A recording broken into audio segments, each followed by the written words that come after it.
Hey guys what's up, कैसे हैं? आशा करता हूँ आप सभी अच्छे होंगे और आपकी तैयारी अच्छे से चल रही होगी। दोस्तों, आज के इस वीडियो सेगमेंट में हम यूपीएससी को एकदम जीरो से समझेंगे, यानी कि आप बिना कोचिंग के यूपीएससी की परीक्षा कैसे पास कर सकते हैं।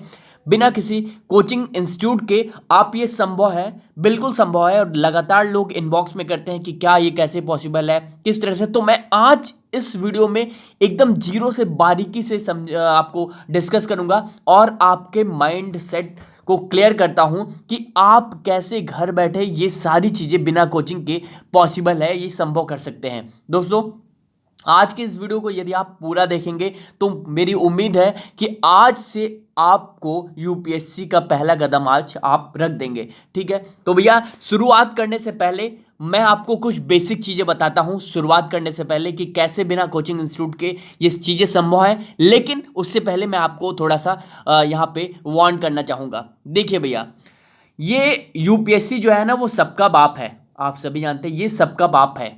और यहाँ पे जो लोग भी तैयारी में आना चाहते हैं वो प्लीज़, शुरुआत मैं अभी करता हूँ लेकिन पहले मैं आपको ये बता दूं कि ये डोंट कम हियर इन चाहत आप LBSNAA Lal Bahadur Shastri national administrative academy. जो ये ट्रेनिंग होती है लबासना की, आईएएस बन रिजल्ट आने के बाद, वहाँ की चाहत में जो फोटोज सर्कुलेट होते हैं, जो वीडियो सर्कुलेट होते हैं, वहाँ की चाहत में यदि आप आ रहे हैं तो प्लीज़ मत आइए। आप अपनी औकात को पहचानिए फिर आइए। देखिए, मैं बहुत साफ शब्दों में, ये बहुत बड़ा एग्ज़ाम है और अगर आप आते हो बिना आप लबासना की फ़ोटो देखकर, टॉपर्स की फ़ोटो देखकर चले आते हो तैयारी करने, तो प्लीज़ यहाँ ये दरवाज़ा आपके लिए नहीं है, नहीं खुलेगा आपसे। ठीक है। दूसरी बात, यूट्यूब यूपीएससी सॉन्ग, जो यूट्यूब पर वीडियोस पड़ती हैं टॉपर्स की स्लाइड कर करके और बॉलीवुड के सॉन्ग चलते हैं, इससे सख्त नफरत होनी चाहिए। देखिए भैया, ये चीज़ें आपको, ये पैसा बर्बाद करता है और समय आपका बर्बाद करेगा यूपीएससी की प्रिपरेशन में। यदि आप ये सब चीज़ देख कर आ रहे हो यहाँ तो प्लीज़ मत आओ, बेकार की चीज़ें हैं। यदि आप इस पर समय बर्बाद करते हैं, स्लाइड में जो यूट्यूब पे वीडियोस चलती हैं टॉपर्स की और उस पर सॉन्ग बॉलीवुड के चलता है, उसमें आप मग्न होकर आप यूपीएससी की तैयारी में चले आते हैं, तो प्लीज़ मत आए। आपके लिए ये नहीं है, बिल्कुल नहीं है। तीसरी बात भैया, मैं आपको बता दूं, ये कंसिस्टेंसी मांगता है। आपको लगातार एकाग्रता बनाकर तैयारी करनी होगी। ये बहुत टफ एग्जाम है। मैं इसलिए कह रहा हूं कि प्लीज़ अपना समय और पैसा बर्बाद ना करें यदि इन सब चीज़ों की चाहत में आप पढ़कर यहाँ आ रहे हैं। ये चौथा जो है वो भैया, ये बेतोड़ मेहनत मांगता है। ये सफ़र बहुत ज़रूरी है। तो भैया, ये चार चीज़ें वार्न पहले करता हूँ, फिर अब शुरू करते हैं। ये माइंड में सेट कर रखें ये चारों चीज़ें, उसके बाद शुरुआत करें अपनी तैयारी की। ठीक है, चलिए शुरू करते हैं अपने सफ़र से। देखो भैया, सबसे पहले अपने लोगों को क्या करना है, बिना किसी कोचिंग इंस्टीट्यूट के आप ये पॉसिबल है और आप ये क्रैक कर सकते हैं। तो आपका सबसे पहले क्या है, ये यूपीएससी का जो सिलेबस है वो मेन आपकी की है, कुंजी है, चाबी है। अब बहुत लोग लगातार यहाँ पे कहते हैं कि यूपीएससी के सिलेबस को, लोग कहते हैं, टॉपर्स भी कहते हैं आप देख लो, तो आपके कान में जाता है और आप निकाल देते हो। लेकिन आज यूपीएससी के सिलेबस को हम आखिरकार है क्या, और ये क्या टॉपर जो कहते हैं सिलेबस देखो सिलेबस देखो, है क्या, इन सारी चीज़ों को आज हम देखते हैं। देखिए, सबसे पहले भैया डिमांड, ये जो पहला टर्म यहाँ पे लिखा है वो डिमांड है।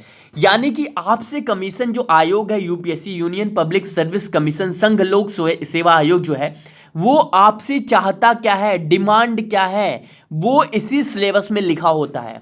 ठीक है, वो आपसे चाहते क्या हैं, आप क्या क्या आपको पढ़ना है, वो इसी सिलेबस में लिखा होता है।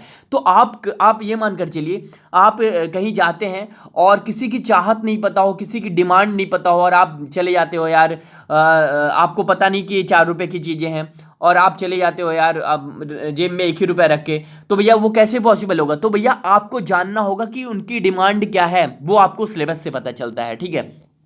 दूसरी बात, यहां से आपको what to study what not, यानी कि आपको क्या पढ़ना है और क्या नहीं पढ़ना है, व्हाट नॉट, ये बहुत इंपॉर्टेंट है।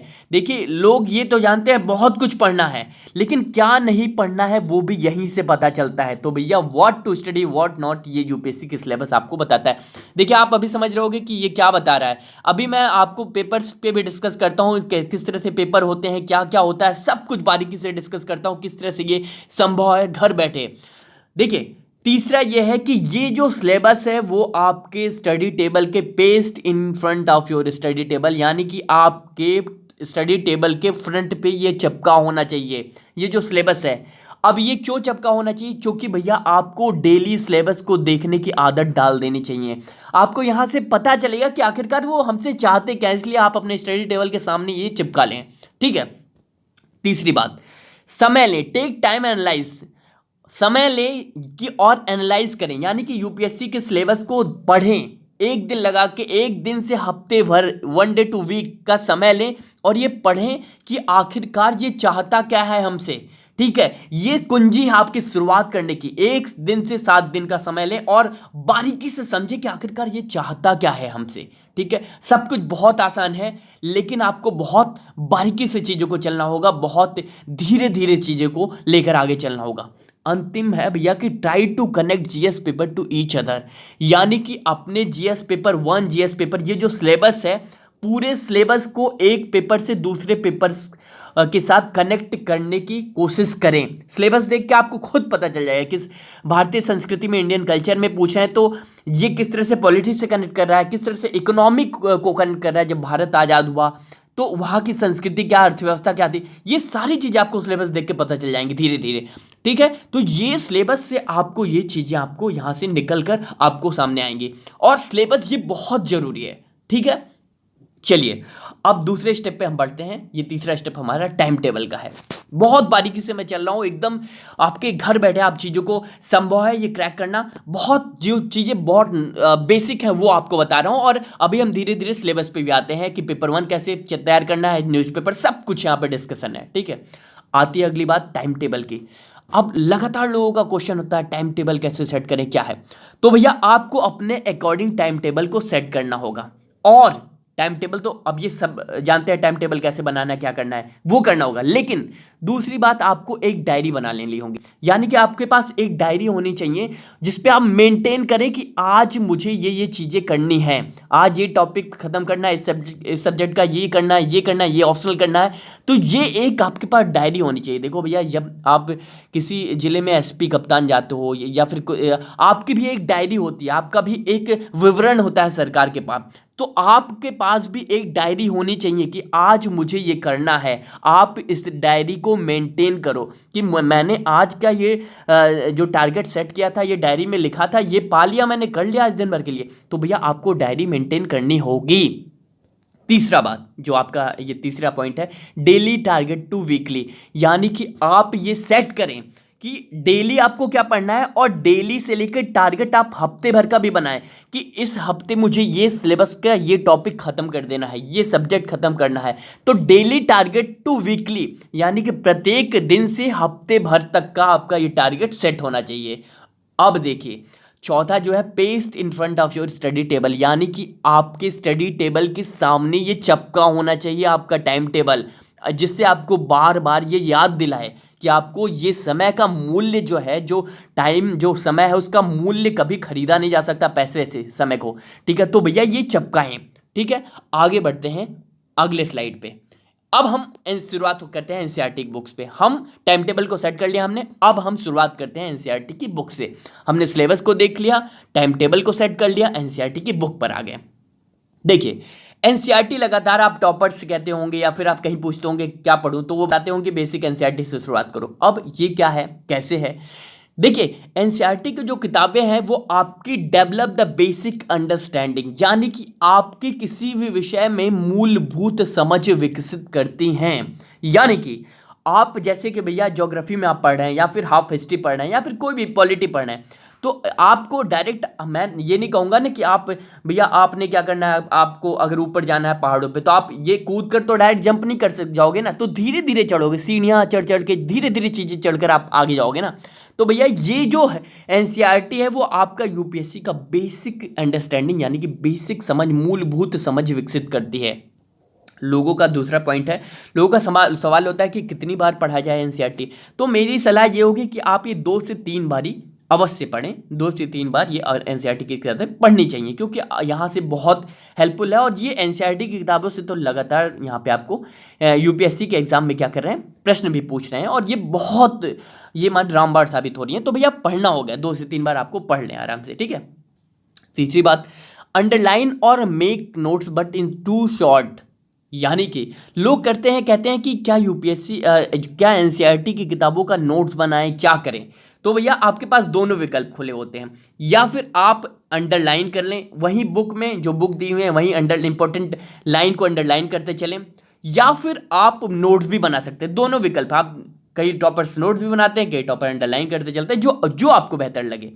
लेकिन नोट्स जब भी आप बनाएं तो इस पॉइंट पे गौर करिए कि ये बट इन टू शॉर्ट, बहुत ही शॉर्ट में नोट्स होना चाहिए। वो पोथी नहीं होनी चाहिए, वो बहुत ही आपका अगर आपका आपने जो चीज़ें हैं जिट इज लिख दी फिर तो वो बुक बन जाएगी। तो भैया बहुत शॉर्ट में अपने शब्दों में ये होना चाहिए, ठीक है।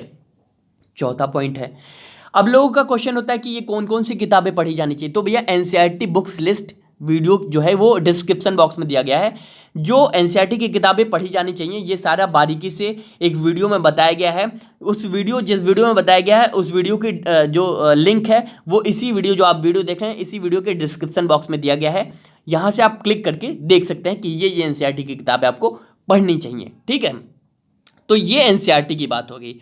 अगले स्लाइड पे हम बढ़ते हैं। अब रेफरेंस बुक, अगला जब एनसीईआरटी आप पढ़ लेते हैं तो अपग्रेडेड बुक की बात आती है, रेफरेंस बुक को आपको पढ़ना होता है। तो भैया पहला पॉइंट कि क्या रेफरेंस बुक सब सब्जेक्ट की पढ़नी चाहिए? नहीं, बिल्कुल नहीं। हर सब्जेक्ट की रेफरेंस बुक जरूरी नहीं है। जैसे कि आज की डेट में जो डिमांड है यूपीएससी की, ज्योग्राफी में आप रेफरेंस बुक पढ़ने जाएंगे तो आपको 6 to 12 की एनसीईआरटी वो आपका फुलफिल कर दे रहा है। 6 to 12 एनसीईआरटी ही पढ़कर आप ज्योग्राफी, तो किस किस सब्जेक्ट की पढ़नी चाहिए ये अभी मैं डिस्कस करता हूं। तो पहला पॉइंट ये है कि हर सब्जेक्ट को आपकी रेफरेंस बुक को पढ़ने की आवश्यकता नहीं है। अब लोगों का जवाब होता है कितनी बार पढ़ें, तो मेरे जवाब है कि 1 से 2 बार आप पढ़ें। 1 बार भी पढ़ सकते हैं, 2 बार, अधिकतम 2 बार पढ़ सकते हैं, उससे ज़्यादा पढ़ने की जरूरत नहीं है, ठीक है, रेफरेंस बुक को। वही बात इसमें भी आती है कि नोट्स कैसे बनाएं। तो भैया अंडरलाइन कर सकते हैं या फिर आप नोट्स बना सकते हैं, लेकिन इसका ध्यान रखिए कि बहुत शॉर्ट में हो, ठीक है। रेफरेंस बुक की बात आती है कि कहाँ कौन कौन सी रेफरेंस बुक पढ़ें। तो भैया वही वीडियो, वही जो एनसीईआरटी के डिस्कस किया है उसी वीडियो में रेफरेंस भी बुक डिस्कस किया गया है। तो जो ये लिंक है वो इसी वीडियो के डिस्क्रिप्शन बॉक्स में दिया गया है, ये सारी बुक लिस्ट की, ठीक है। वहाँ पे जाइए, वीडियो देखिए और ये चीज़ें कर सकते हैं। तो रेफरेंस बुक, ये सारी चीज़ें हैं। अब तीसरा स्लाइड, अब बहुत इंपॉर्टेंट स्लाइड जो है वो करंट अफेयर का है कि भैया करंट अफेयर आपको, देखिए करंट अफेयर बहुत इंपॉर्टेंट रोल प्ले कर रहा है और सीधा सीधा करंट अफेयर से क्वेश्चन होते हैं मेंस के। यानी कि जो भी प्रश्न पूछ रहे हैं वो करंट से जोड़ते हुए हिस्ट्री में भी पूछ रहे हैं, करंट से जोड़ते हुए पॉलिटी में भी पूछ रहे हैं, करंट से जोड़ते हुए सब मेंस में भी हो गया, प्रीलिम्स में, सब में हो गया, वही करंट से जोड़ते हुए प्रश्न पूछ रहे हैं। तो भैया आपको करंट अफेयर में पहले तो डेली बेसिस में आपको करंट अफेयर पढ़ना है। ऐसा नहीं कि महीने भर का एक साथ आ गया और वो फिर बहुत हेक्टिक हो जाता है। आपको डेली पढ़ना होगा करंट अफेयर। डेली कैसे पढ़ सकते हो? किसी वेबसाइट का सहारा ले सकते हैं जहाँ पे सभी न्यूज़पेपर का कंपाइलेशन आपको मिल जाता है। वहीं इसी के साथ साथ आप कहीं आप कोई एक न्यूज़पेपर का सहारा भी ले सकते हैं, ठीक है। अभी मैं डिस्कस करूँगा कि क्या न्यूज़पेपर कैसे पढ़ना है। तो डेली बेसिस पे आप ये से करंट अफेयर पढ़ते चलें। कोई एक मैगजीन, कोई भी एक मैगजीन, ऐसा ना हो कि आप 2 से 3 मैगजीन पढ़ डाल रहे हैं महीने भर, बिल्कुल नहीं। कोई एक मैगजीन का सहारा लें। आप विजन आईएएस का ले सकते हैं, अच्छी मैगजीन है। तो कोई एक मैगजीन, मंथली मैगजीन के साथ आप पढ़िए, वो बहुत बारीकी से पढ़िए, जिससे देखिए मैं 2-3 के चक्कर में नहीं, मैं इसलिए टारगेट कर रहा हूँ, ये वर्ड पे बार बार फोर्स कर रहा हूँ। 1 मैगजीन, कोई एक मैगजीन आप पढ़िए, ठीक है। इससे आपकी मूलभूत करंट अफेयर की समझ आपको तैयार होती जाएगी। अगला है कि if you wanna make notes but in too short. वही बात है कि लोग कहते हैं करंट अफेयर का नोट्स बनाए या नहीं। देखिए यदि आप चाहते हैं तो बना सकते हैं, लेकिन वही फिर से है कि बहुत शॉर्ट में होना चाहिए। शॉर्ट इसलिए कह रहा हूँ भैया, जो एग्ज़ाम के टाइम, आप जब एग्ज़ाम आता है ना तो जीएस के 4 पेपर होते हैं, तो एक दिन में 2 जीएस के पेपर का मेंस एग्जाम होता है, ठीक है। तो भैया सेम डे आपको कैसे कैसे आप अपने नोट से पढ़कर चीज़ें तैयार कर लेंगे, वो बहुत शॉर्ट में होनी चाहिए, तभी आप कम समय में ऐसे रिवाइज कर सकते हैं, ठीक है। तो ये इसी के साथ साथ जो नोट्स है बहुत साइंटिफिक होनी चाहिए। साइंटिफिक का मतलब ये है कि शॉर्ट भी होना चाहिए और तुरंत बारीकी से, जैसे ही आपने देखा वो रिवीजन करते समय तुरंत की तुरंत आपको समझ में आ जाना चाहिए। अभी साइंटिफिक पे डिस्कस करूंगा अगले स्लाइड में कि क्या कैसे हैं। तो करंट अफेयर इस तरह से आपको करा जाना चाहिए। अगले स्लाइड में नोट्स मेकिंग की बात आती है। नोट्स कैसे बनाएं? देखिए ये हर सब्जेक्ट के नोट्स बनाना जरूरी नहीं है, ठीक है। आप हर सब्जेक्ट का नोट्स मत बनाएं, हर सब्जेक्ट की नोट्स बनाना जरूरी नहीं है, पहली बात। दूसरा है कि यहाँ पे लिखा है कि notes making is just like answer writing. देखिए जो नोट्स मेकिंग है वो ठीक उसी प्रकार से जैसे आप आंसर राइटिंग करते हैं। आप जब भी नोट्स बनाते हैं ना तो आपकी आंसर राइटिंग की भी तैयारी होती रहती है। आप इस बात को समझे जो मैं बता रहा हूँ। जब भी आप नोट्स बनाते हैं, कहने का मतलब यह है, जब मैं बार बार कह रहा हूँ कि नोट्स क्या हो, बहुत शॉर्ट होने चाहिए। तो भैया शॉर्ट होने चाहिए, इसका क्या मतलब है, यूपीएससी के एग्जाम में जो है वो 250 शब्दों में आंसर लिखना होता है। 150 से 250 शब्दों में आंसर। ये 150 से 250 शब्द क्या है, 1 से 1.5 पेज अधिक से अधिक होते हैं। ठीक है, 1.5 से बहुत अधिक 2 पेज आप मान लीजिए। तो भैया ये बहुत शॉर्ट, जब भी आप नोट्स बनाते हैं बहुत शॉर्ट में बनाते हैं तो यूपीएससी का एग्जाम का जो आंसर होता है वो भी बहुत शॉर्ट होता है। ठीक है, एक आंसर। तो ये जब भी आप नोट्स बनाते हैं तो उसमें आपकी तैयारी नोट्स मेकिंग के साथ साथ आपकी यूपीएससी एग्जाम के आंसर लिखने की तैयारी भी हुआ करती है। इसीलिए मैं फोर्स कर रहा हूं कि ये बहुत शॉर्ट होना चाहिए। ठीक है, टू शॉर्ट। देखिए यहां पे अब देखिए ये जो है अगला है important data use map scientific notes. Important data जैसे हो गया भारत सरकार का कोई योजना आई उसके इंपॉर्टेंट डेटा हो गए, या फिर कोई पॉलिसी आ रही है उसकी इंपॉर्टेंट डेटा, महिलाओं की साक्षरता की बात आ रही है कितने प्रतिशत है, महिलाओं की संसद में भागीदारी कितने प्रतिशत है, ये जो डेटा है महत्वपूर्ण डेटा वो आप कहीं एक अलग नोट्स में बनाकर चलते लिखते चलें। इससे आप जब भी ऐसे लिखते हैं, जब भी किसी प्रकार का महिलाओं पे ऐसे आ गया या फिर वो वीमेन एम्पावरमेंट पे आ गया या फिर आप इन्वायरमेंट पे आ गए, तो हर सब्जेक्ट का हर टॉपिक का आपके पास डेटा थोड़ा थोड़ा होना चाहिए, ताकि आप जब आंसर में उसे डालते हैं ना, किसी आंसर में डालेंगे उसे, तो वो बहुत ज़्यादा बेनिफिशियल होता है और एग्जामिनर इसे आपको अच्छे नंबर भी देता है। ठीक है, इसी के साथ साथ नोट्स में आप मैप का भी प्रयोग करें कम समय में। देखिए मैप का जब आप नोट्स में प्रयोग करेंगे तो आप आंसर लिखने में नोट्स मैप का प्रयोग करेंगे। और टॉपर्स की कॉपी आप देखिए वहाँ पे आज लगातार वो लोग मैप का यूज कर रहे हैं। यानी कि आप देखिए मैप वैप बनाकर बहुत कम समय में आप किसी चीज़ का जवाब दे देते हैं एज कम्पेयर टू, मतलब उसकी अपेक्षा अगर वनस्पति आपको लिखना हो लगातार तो वो बहुत समय लगता है। लेकिन जब आप मैप जल्दी जल्दी मैप बना के यूं दिखा देते हैं तो वो बहुत कम समय में, यानी कि आपको देखिए भैया यूपीएससी का जो एग्जाम है वो लिखने का एग्जाम है और 3 घंटे में 20 प्रश्न लिखने होते हैं। ठीक है, तो वो स्मार्टनेस होती है कि आप किस तरह से जवाब भी दे दें और कम समय में वो सारी चीज़ें होती हैं, मतलब हर प्रश्न का जवाब कम समय में। तो भैया इंपॉर्टेंट डेटा मैप और साइंटिफिक, इसी को साइंटिफिक नोट्स कहते हैं। ठीक है, वही जो मैं अभी पिछले स्लाइड में बात कर रहा साइंटिफिक नोट की, तो यही सारी चीज़ें साइंटिफिक नोट्स हैं। ठीक है, अगली बात आती है, ये जो चीज़ें मैं बता रहा हूँ वो प्लीज़ नोट कर लें, स्क्रीनशॉट ले लें सारी चीज़ें। न्यूज़पेपर की बात आती है कि कौन सा न्यूज़पेपर पढ़ा जाना चाहिए, बहुत इंपॉर्टेंट क्रूशियल पार्ट है ये। ठीक है, वही बात है कि ये डेली बेसिस पे पढ़ा जाना चाहिए, रोज आपको न्यूज़पेपर यहाँ पे पढ़ना है। ठीक है, कोई एक न्यूज़, ऐसा नहीं कि आपको भैया पत्रकारिता करनी है, आज न्यूज़ कहीं छापना है, कहीं न्यूज़ देना है, मीडिया वाले हैं, कहीं खबर बनानी है, ऐसा नहीं है। आपको 50 न्यूज़पेपर नहीं पढ़ना है, कोई एक न्यूज़पेपर आप पढ़ें। द हिंदू पढ़ सकते हैं, इंडियन एक्सप्रेस पढ़ सकते हैं, हिंदी मीडियम से हैं तो आप दैनिक जागरण का राष्ट्रीय संस्कृत पढ़ सकते हैं। ठीक है, कोई एक न्यूज़पेपर। ठीक है, इससे आपकी मूलभूत आप समझ देश दुनिया में क्या चल रहा है ये चीज़ें पता चल जाती हैं। ठीक है, अब बात आती है न्यूज़पेपर से नोट्स बनाए, यानी देखिए if you wanna make note but in too short, वही बात है। ये देखिए ये बार बार ये जो लाइन है, ये जो टर्म है, ये जो पॉइंट है वो बार बार हर स्लाइड में आ रहा है। क्यों आ रहा है? क्योंकि इसकी महत्वता बहुत अधिक है, लिखने वाला एग्जाम है ये। ठीक है, अगर आप बनाना चाहते हैं तो बना लें, लेकिन बहुत शॉर्ट में होना चाहिए ये नोट। ठीक है, और इसी के साथ साथ चौथा पॉइंट है साइंटिफिक नोट्स। न्यूज़पेपर में भी साइंटिफिक नोट्स होने चाहिए। जो साइंटिफिक नोट्स मैंने क्या बताया पिछली स्लाइड में मैंने डिस्कस किया। ठीक है, तो न्यूज़पेपर इससे आप कवर कर सकते हैं। देखिए द हिंदू हो गया, इंडियन एक्सप्रेस हो गया, प्रेस पीआईबी हो गया, और पीआईबी वगैरह सरकार की जो वेबसाइट है उसे भी थोड़ा बहुत आप देखते चलें। ठीक है, अगला पॉइंट आता है रिवीजन का। देखिए ये बहुत महत्वपूर्ण है, रिवीजन बहुत ज़रूरी है। ये कैसे कर सकते हैं आप रिवीजन? देखिए भैया आप कोई वो तो है नहीं कि आप बहुत भगवान हो गए हैं, या फिर कोई आप कोई जो भी पढ़ा है वो एकदम याद रहता है, एक बार पढ़ लिया पूरा याद होता है, तो ऐसा नहीं होता। तो भैया आपको रिवीजन करना बहुत ज़रूरी है। रिवीजन कैसे होता है बताते हैं, चलिए।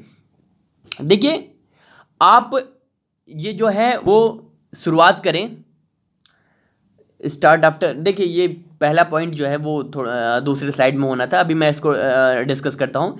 देखिए रिवीजन वो जो है आपका, वो आपका डेली बेसिस पे रिवीजन होना चाहिए। ठीक है, और रिवीजन जो होना चाहिए वो डेली बेसिस पे होना चाहिए। देखिए मैं इस स्लाइड को थोड़ा आगे बढ़ाता हूँ।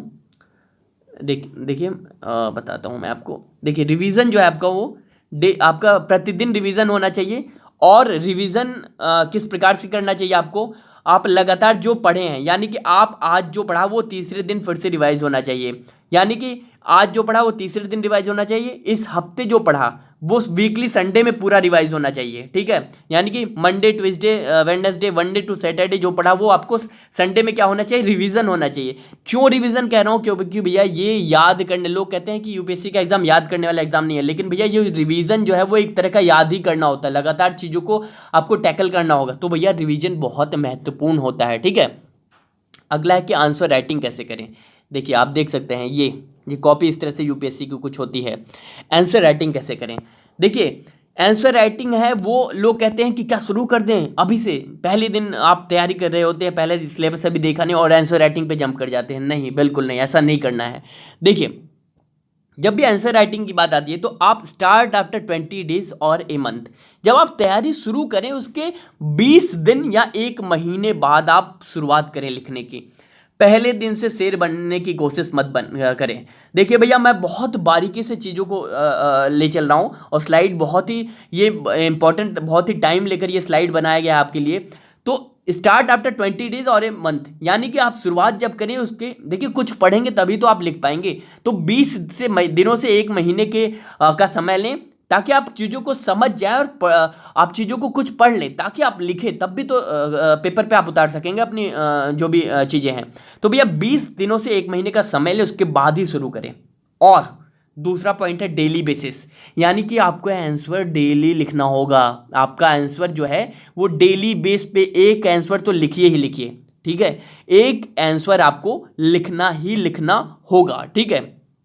आंसर जो है वो साइंटिफिक आंसर होना चाहिए। मैप यूज करें। देखिए मैप जो मैंने अभी डिस्कस किया किस तरह से मैप का यूज करते हैं टॉपर्स आंसर में, ठीक है। जैसे कि कोल की बात आ गई, कोल कहाँ कहाँ होता है, तो भैया मैप में बता दिया कोल यहाँ यहाँ होता है, तो लिखने का समय वो हो जाता है। मोस्ट जो एरिया कवर करती है, जैसे जो शुगर केन हो गया, शुगर केन कहाँ कहाँ का प्रोडक्शन होता है, ज़्यादा होता है, तो भी मैप पे। तो मैप का प्रयोग आप अधिक से अधिक करें, वर्ल्ड लेवल पे भी देखें, तो मैप बहुत ज़रूरी है, ठीक है। इसी के साथ साथ टॉपर्स कॉपी भी देखें, ठीक है। देखिए टॉपर्स कितने, बहुत सारी टॉपर्स की कॉपी डिस्कस की गई है, ठीक है। उनमें से इसी ओनली यूपीएससी पे टॉपर्स की कॉपी पे आप समझ पाएंगे कि टॉपर्स कैसे आंसर लिखते हैं, ठीक है। उनकी कॉपियां मैंने बहुत डिस्कस की हैं। ये जो वीडियो है टॉपर्स की कॉपी का वो इसी वीडियो के डिस्क्रिप्शन बॉक्स में वो भी दिया गया है लिंक, ठीक है। मैंने बहुत से लिंक इसी वीडियो के डिस्क्रिप्शन बॉक्स में दिया गया है, बाकायदा लिखा है टॉपर्स कॉपी वीडियो, वो ये इसी वीडियो के डिस्क्रिप्शन बॉक्स में, वहां से आप क्लिक करके लिंक पर जाकर आप कॉपी देख सकते हैं। वहां से आप पाएंगे कि टॉपर्स कैसे कॉपी लिखते हैं। देखिए बहुत जरूरी होता है वहां से सीखना, ठीक है। जो लोग भी सेलेक्ट हो चुके हैं वो मैप का यूज करते हैं, साइंटिफिक आंसर होता है उनका, ठीक है। वहां से सीखिए कि आखिरकार वो लिखते कैसे हैं, और ये बहुत जरूरी है भैया। 1750 नंबर आपके ये क्या है, पूरे के पूरे आपको क्या करते हैं, आपके लिखने होते हैं, ठीक है। क्या करने होते हैं, 1750 नंबर लिखने होते हैं। 1000 नंबर आपके जीएस के होते हैं, ठीक है। और 500 नंबर आपके क्या होते हैं, ऑप्शनल के होते हैं, 1500, ठीक है। तो इस तरह से आपके जो टोटल 1750 है वो आपका लिखना ही है। टोटल आपको क्या होता है, लिखना होता है। तो भैया आपको आंसर लिखना होगा, ठीक है। आगे स्लाइड में पढ़ते हैं। देखिए ये स्लाइड बहुत इंपॉर्टेंट है। Time is money, don't waste, समय ही पैसा है भैया। Say big no to social media. देखिए सोशल मीडिया, बिग नो कहिए सोशल मीडिया को। देखिए लोग यूट्यूब पर, इंस्टाग्राम पे रील्स देखते हैं टॉपर्स। अभी देखिए कई लोग कहते हैं कि भाई यूपीएससी से संबंधित ही देखता हूँ, थोड़ा मोटिवेशनल, वही जो मैंने पहले शुरुआत में बताया कि लोग क्या करते हैं कि शुरुआत कर देते हैं टॉपर्स की फ़ोटो। कई लोग हैं, प्लीज़ अपना टाइम मत वेस्ट करिए, ना ही ऐसे वीडियो बनाने में, ना ही ऐसे वीडियो देखने में कि टॉपर्स की फ़ोटो, कहीं शादी किसी की होगी। अभी कल ही मैं देख रहा था किसी एक कैंडिडेट की, सेलेक्टेड कैंडिडेट की शादी हुई तो भैया, या फिर एंगेजमेंट हुई, तो उसकी लगातार वीडियोस यूट्यूब पे भरमार सी हो गई। अरे आप किसी की व्यक्तिगत जीवन में इतना इंटरफेयर क्यों कर रहे हैं? आपको आपको क्या है भैया, आपका समय ही पैसा है। आप आज वो वीडियो देखेंगे, कल आपका सिलेक्शन नहीं होगा भैया। अगर वीडियो नहीं देखे, हो सके एक क्वेश्चन आपका अधिक आपने प्रीलिम्स में कर लिया, मेंस में कर लिया, 2-4 क्वेश्चन एक्स्ट्रा कर लिया, वो आपका आता हुआ जो आता हुआ चला जाए अगर ये वीडियो देख रहे हैं तो भैया आप समय ही पैसा है। Big note to social media, यानी कि भैया फेसबुक, इंस्टाग्राम, रील्स, ये सब ज़िंदगी ख़राब करने वाली चीज़ें हैं भैया। इसे वेस्ट मत करें, अपनी ज़िंदगी को स्पॉइल मत करें। ये 30 सेकंड की 25 सेकंड की वीडियो बना के डाल के आज भैया ये मत करें प्लीज़। इस पर और डिस्कस नहीं करूँगा, अगले स्लाइड में बढ़ते हैं। देखिए अगला आता है टेस्ट सीरीज। ये बहुत इंपॉर्टेंट है टेस्ट सीरीज। देखिए टेस्ट सीरीज जो है वो आप लगातार आप आकलन करना होता है कि आप जो पढ़ रहे हैं वो कितना कारगर सिद्ध हो रहा है। ठीक है, अब देखिए पहला पॉइंट है try to solve daily mock, यानी कि प्रतिदिन एक मॉक जरूर करें। शुरुआत मत करें, जब आप शुरुआत कर रहे हो तैयारी की तब की बात नहीं कर रहा हूं, लेकिन प्रतिदिन जब आप ऐसी स्थिति में आ जाएं, आप तैयारी शुरू कर दें और उसके 20-25 दिन, हफ्ते, महीने बीत जाए तो आप शुरुआत कर दें, एक टेस्ट जरूर दें। यानी कि वो चाहे 20 क्वेश्चन का हो, 50 क्वेश्चन का हो, ऐसा मैं नहीं कह रहा हूं कि 100 क्वेश्चन का डेली शुरुआत पहली बार में कर दें। आप try to solve daily mock test, यानी कि आपका प्रतिदिन सोते समय एक टेस्ट जरूर दें, ताकि आपको टेस्ट यानी कि आपके प्रीलिम्स एग्जाम का जो किस तरह से क्वेश्चन का होता है वो जान पाएंगे। ठीक है, और पिछले साल के पेपर्स जो हैं वो देखना ना भूलें। लगातार सोते समय एक बार पिछले साल के पेपर्स जो पूछे गए हैं विगत 4-5 वर्षों में या 8 वर्षों में, वो देख कर एक बार सोएं। ठीक है, इससे आपको पता चलेगा कि किस तरह से क्वेश्चन यूपीएससी कर रहा है। देखिए दूसरा पॉइंट है कि minimum 16 to 18 answer writing in a month starting days, यानी कि आपको शुरुआती दिनों में जब आप 30 दिन शुरुआत हो जाए उसके बाद कम से कम महीने के 16 से 18 आंसर, यानी कि 16 से 18 आंसर आपको एक महीने में करने होंगे प्रतिदिन। हर दूसरे दिन आपको आंसर राइटिंग करना होगा कम से कम, यानी कि महीने के 16 से 18 आंसर आपको लिखने होंगे, तभी आपके भैया 1750 नंबर हैबिट बनेगी लिखने की और उतना अच्छा लिख पाएंगे। ठीक है, use online portal for test. देखिए टेस्ट सीरीज के लिए बहुत से टेस्ट हैं, मैं प्राइवेट टेस्ट भी हैं, नाम नहीं लूँगा, जैसे चलिए मैं नाम ले विजन आईएएस हो गया, बहुत से ऐसे टेस्ट हैं। तो भैया ऑनलाइन हो गया, बहुत से ऐसे आईएएस बाबा हो गए, तो ये ऑनलाइन आपका पोर्टल टेस्ट मुहैया कराते हैं, क्वेश्चन देते हैं और आपको वो लिखना होता है। ठीक है, आप सबमिट भी कर देते हैं। तो भैया ये टेस्ट सीरीज बहुत ज़रूरी है, बहुत अधिक ज़रूरी है। आप लगातार मॉक लगाएं, आंसर लिखें। ठीक है, चलिए अगला देखिए, ये एक लास्ट में मैंने ये स्लाइड बहुत ही इंपॉर्टेंट डाली है और आपको ये सिलेक्शन की संभावना 100% यही पोर्शन आपका बढ़ा रहा है। यूपीएससी में सिलेक्शन पाना है तो ये पोर्शन आपको करना ही हो स्ट्रॉन्ग। यहाँ आपने स्ट्रॉन्ग कर लिया, आपको कोई भी लिस्ट जो यूपीएससी की जारी होती है ना, रिजल्ट आएगा आपका, उसमें आपका ए नाम, बी नाम, सी नाम कुछ भी है उसमें जरूर आपका नाम होगा। आपको करना बशर्ते ये है, चलिए मैं बताता हूँ। देखिए ये गेम चेंजर पोर्शन है। ये पहला मैं ऑप्शनल की बात करता हूँ। ये जो ऑप्शनल सब्जेक्ट है, ऑप्शनल के कितने पेपर होते हैं भैया? 2 पेपर होते हैं। कितने ऑप्शनल के होते हैं? 2 पेपर ऑप्शनल के, पेपर 1, पेपर 2। ठीक है, तो भैया इस ऑप्शनल पेपर में आपको क्या करना है, इसमें आपको बहुत अच्छी कमांड बनानी लेनी होगी। पेपर 1 250 नंबर का होता है, पेपर 2 250 नंबर का, 500 नंबर के। इसमें से आप भैया आसानी से आपने क्या करना है, 350 नंबर बहुत अच्छे से तैयार करने की। ये 350 नंबर आपका कहीं जाए ना, ये गेम चेंजर है ये सब्जेक्ट आप, क्योंकि ये आपका होता है, चाहे वो आप एंथ्रोपोलॉजी ले रखे हो या ऑप्शनल जियोग्राफी ले रखे हो, हिंदी ले रखे, लिटरेचर ले रखे हो, कोई भी आप सब्जेक्ट विषय ले रखे हो, तो भैया ये 350 आप टारगेट बना लें। इसी के साथ साथ ऐसे ये गेम चेंजर पोर्शन है, सब टॉपिक है। ऐसे आप इतना अच्छा तैयार कर लें कि आपको यहाँ पे आराम से 130 से 35 नंबर कम से कम आपको मिले ही मिले। भैया आपको लिस्ट में जगह बनानी है तो ये आपको करना ही करना है। ठीक है, इसी के साथ साथ जीएस पेपर 4 क्या है भैया? जीएस पेपर 4 कमेंट सेक्शन में कमेंट करें भैया। क्या है? एथिक्स का है। क्या है? Ethics paper 4। ये देखिए जीएस पेपर 1, 2, 3, इसमें टॉपर्स के भी कितने नंबर होते हैं? 100 नंबर, 104 नंबर, 85 नंबर, 90, 95, 98, इसी तरीके से नंबर होते हैं। लेकिन ये जीएस 4 में आपको 120 से 22 नंबर तक भी यहाँ पे आप स्कोर करते हैं, लोग करते भी हैं। तो भैया ये जो तीनों सब्जेक्ट हैं, तीनों टॉपिक है, वो गेम चेंजर साबित हो रहे हैं। क्या साबित हो रहे हैं? Game changer. आपने यहाँ 500 नंबर इसका है, 250 इसका है और आपका 250 इसका है, यानी कि ये 1000 नंबर कुल हैं। इसमें से आप कम से कम 500 नंबर यहाँ पर रख लें, ठीक है। कम से कम की बात कर रहा हूँ, ये कम से कम 500, ठीक है। उसके बाद भैया आप जानते हैं कि जो टॉपर हैं रैंक 1 वाले, कितना जो कट ऑफ जा रहे हैं, रैंक 1 2025 नंबर का टोटल होता है। कितने मार्क्स रैंक 1 ले आ रहा है आजकल रैंक 1 पे आने के लिए लोग कितना अधिक से अधिक 1100 नंबर, अधिक से अधिक 1049 भी इस तरह से घूमता है। और मतलब 1000 नंबर से 1100 नंबर के बीच में टॉपर हो रहे हैं, ठीक है, ये टॉपर हैं। तो भैया आपको क्या करना है, ये सारी चीज़ें जो मैंने सारा कुछ डिस्कस किया है वो एक एक बारीकी से करें और घर बैठे आप तैयारी कर सकते हैं। मुझे उम्मीद है कि इस वीडियो से आपको कुछ सीखने को मिला होगा। वीडियो से सीखने को मिला, बहुत समय लगा इस वीडियो को बनाने में, बहुत स्लाइड आपके लिए तैयार करनी पड़ी है। तो प्लीज़ इस वीडियो को अधिक से अधिक शेयर करें, एक शेयर का बटन दबा दें और कमेंट सेक्शन में जरूर बताएं कि वीडियो कैसी लगी। लाइक का बटन दबा दें प्लीज़ और अधिक से अधिक लोगों तक शेयर करें। चलिए, तब तक के लिए धन्यवाद।